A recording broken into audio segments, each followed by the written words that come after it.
tous à ASMR.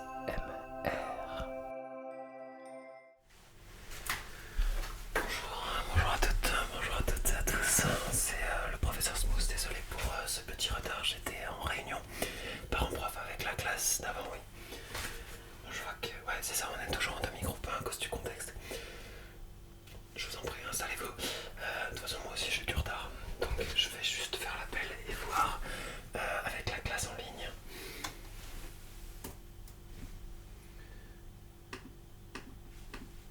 Ok, normalement la classe en ligne est bonne. Je vais faire l'appel pour ceux qui sont présents. Hop, ok, elle est là. Elle est là, elle est là. C'est bon. Oui, je t'ai reconnu derrière ton masque. Ne t'en fais pas. Bien, installe-toi, c'est pas grave. Moi aussi je suis en retard. Ça arrive à tout le monde. T'inquiète, je suis pas en train de noter les absences. Y'a pas de soucis, je suis juste en train de faire la liste pour aujourd'hui. Et donc du coup les personnes qui sont en ligne, ok ça marche. Bon, parfait. J'espère que vous allez tous et toutes très bien. Alors, maintenant qu'il y a des gens en demi-groupe, je vais garder mon masque. Mais ne vous en faites pas, ça n'altère pas la SMR avec le chuchotement. Un tout petit peu bien sûr, mais pas forcément beaucoup. Le cours d'aujourd'hui, bon, je suis un peu speed parce qu'on a eu une grosse réunion. Hop là. Mais voilà, je suis entièrement à vous maintenant. Alors aujourd'hui, on a du coup notre cours sur le tapping. Nous avions eu la semaine dernière le chuchotement, où d'ailleurs j'ai eu des brillantes remarques dans les commentaires qui me disaient, qui m'apprenaient aussi beaucoup de choses. Comme quoi quand on est prof, on apprend encore. Donc voilà. Aujourd'hui c'est le tapping. Vous pouvez prendre des notes si vous avez envie, mais je vais d'abord vous expliquer de base le tapping pour ceux qui n'ont pas encore les bases, mais je pense que tout le monde doit l'avoir. Donc tapping, bien entendu, prend son nom du... Excusez-moi. Prend son nom de l'anglais, tapotement en français plutôt, que l'on va effectuer avec nos doigts. Donc c'est une question de dextérité. Donc, mais on n'est pas forcément obligé de le faire qu'avec les doigts, on peut faire aussi avec la paume de votre main. Bref, tout ce qui peut servir à effectuer un léger tapping, un léger tapotement. Donc, en fait, ce qui est bien avec le tapping et ce que j'ai appris tout au long de mon cursus, c'est que le tapping peut s'effectuer avec n'importe quel objet. Ça peut être n'importe quel objet, par exemple. Donc j'ai pris plusieurs objets dans mon sac. Alors, aujourd'hui, les objets que nous verrons seront un gobelet, un verre, qu'il soit en verre ou en plastique. En fait, je vous effectuerai une liste des matériaux qui sont les plus relaxants. Mais je prends le gobelet en plastique par rapport au gobelet en verre. Parce que vous verrez qu'il y a plusieurs types de tapping. Mais aujourd'hui, on va voir le tapping avec le bout de ses doigts, donc non pas de ses ongles. C'est pour ça que j'ai pris le tapping sur du gobelet en plastique. Parce qu'en verre, on va effectuer ça avec ses ongles, mais avec le plastique, ça va être avec le bout de ses doigts. Alors,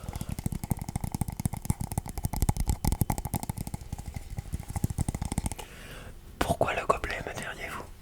Eh bien, le gobelet, déjà avec sa forme creuse, permet une sonorité qui va être amplifiée, puisque les ondes sonores vont réfléchir sur chacune des parois du gobelet.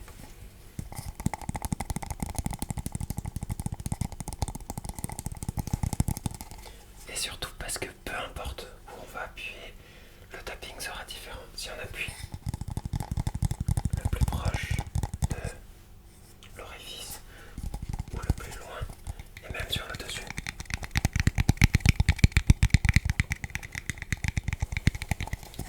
donc ça ce sera notre trigger numéro 1. On va prendre du coup les bases. Le tapping généralement s'effectue avec vos 4 doigts de la main, donc vous pouvez être gaucher ou droitier. Pour ma part je suis droitier mais je tiens donc les objets de la main gauche.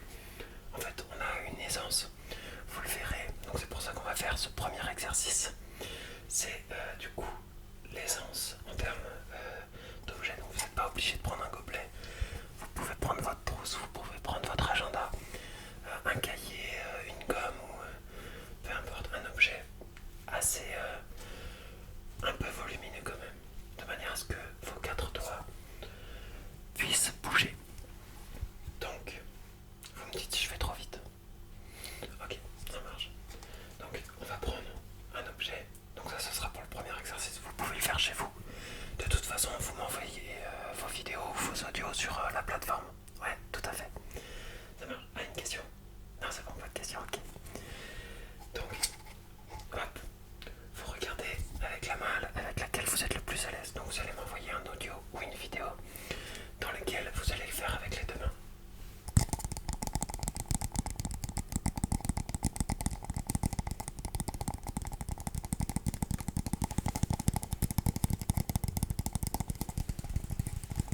Bien sûr, vous avez déjà les bases du premier cours dans lequel on explique la spatialisation du son et donc cette binauralité. Donc, n'oubliez pas qu'il faut bien se déplacer. Donc pour ma part, c'est la main droite, mais il faut aussi s'entraîner de temps en temps avec sa main opposée.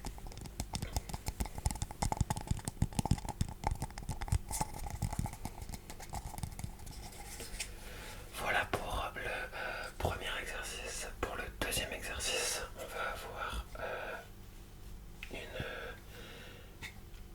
un exercice différent puisqu'on va différencier le type de tapping que l'on a. Donc comme vous le savez, en fait, il y a plusieurs branches et sous-branches. Déjà les deux premières branches principales, c'est le fast tapping.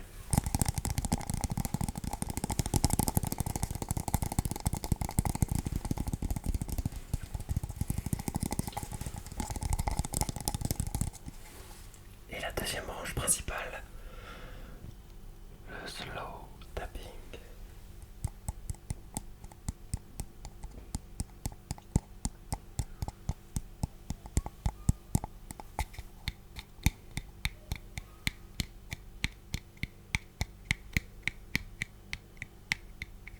Généralement, comme c'est du slow tapping, soit vous le faites, donc on va commencer par le slow tapping, soit vous le faites doucement en laissant tomber vos doigts, doucement, soit vous pouvez le faire avec les deux doigts.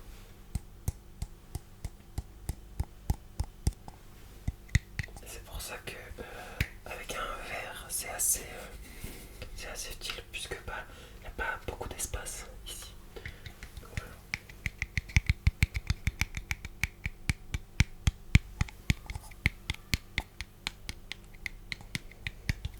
Donc deuxième exercice à faire chez vous à la maison. Faire pendant 3 minutes du fast et 3 autres minutes du slow.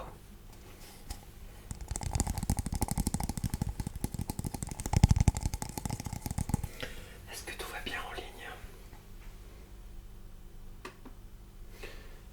Non, pas de questions, ça marche. Et vous avez des questions en face?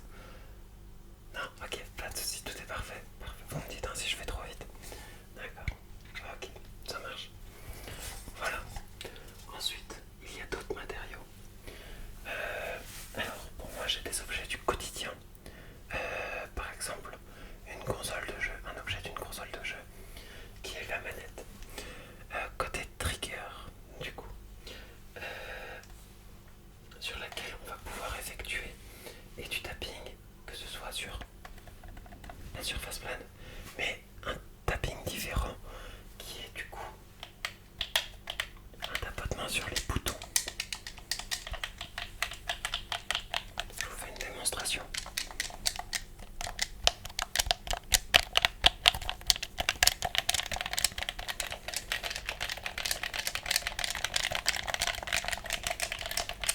Et donc on varie le fast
troisième exercice. Si je me trompe pas, oui c'est ça, troisième exercice, je vais les noter au fur et à mesure. Hop. Alors, premier exercice, on a du coup différencier sa main pour son tapping. Deuxième, on a du coup 3 minutes de fast et 3 minutes de slow. Et donc le troisième, trouver un objet du quotidien avec des boutons. Ça peut être un téléphone, ça peut être une télécommande, un truc sur lequel vous allez appuyer et qui déclenche. Voilà. Hop. Et ensuite, troisième objet, ou quatrième objet, c'est tout ce qui contient de l'air, comme le papier bulle. Alors attention, le papier bulle c'est du plastique, et le plastique ça pollue. Donc on évite de jeter ça n'importe où. Hop. Et de la mousse qui contient aussi beaucoup d'air. En fait, l'air, quand on tapote dessus, l'air qui est emprisonné réfléchit le son. Donc ça va être différent d'un tapping sur une surface plane et dure. Vous verrez. De toute façon, je vous montre rien qu'avec la mousse, par exemple.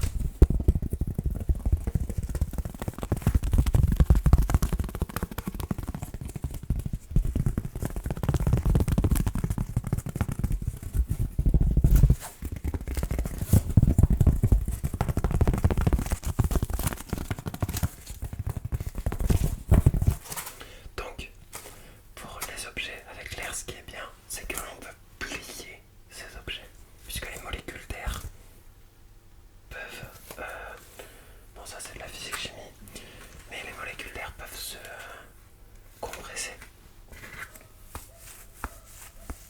Et ce qui est bien quand on plie un objet, c'est que sa sonorité est différente. Comme je vous avais dit pour le gobelet, on peut faire en sorte que les ondes se réfléchissent selon un certain angle. Donc la manière dont je vais plier permet un tapping différent.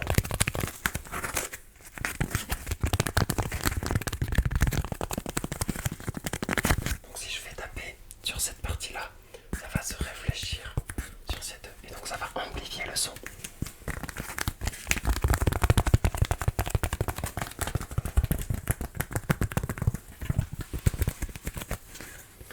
Et donc avec le papier bulle, alors ce que je vous conseille avec le papier bulle, c'est soit de garder, en fait vous pouvez avoir deux options.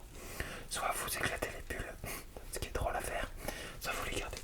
Puisque quand vous les gardez, donc l'air à l'intérieur permettra une réflexion du son différente d'un objet normal.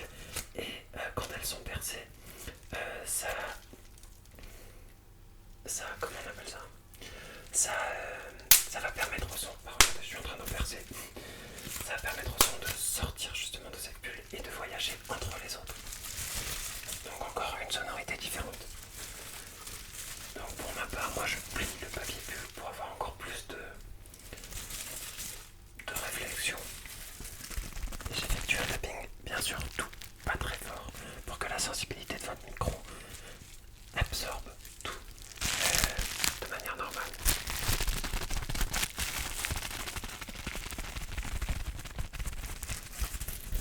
Et donc comme c'est de l'air, ça absorbe.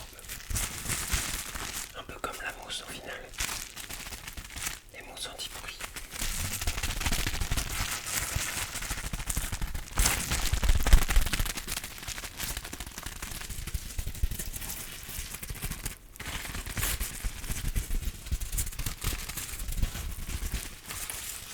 Voilà. Donc pour votre quatrième exercice à faire à la maison, vous me trouvez un objet qui a de l'air, donc ça peut être soit de la mousse, soit du papier bulle, du plastique, et vous me faites un tapping dessus. 10 minutes, non 5 minutes, 5 minutes, ça suffira. Voilà, donc ce sera à faire pour la prochaine fois.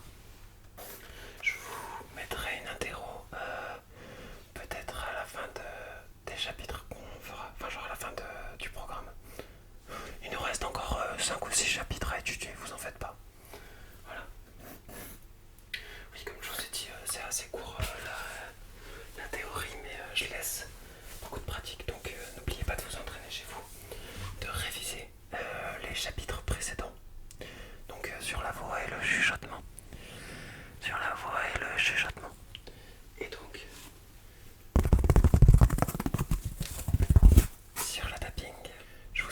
passe une excellente journée, que du bonheur et que des bonnes choses.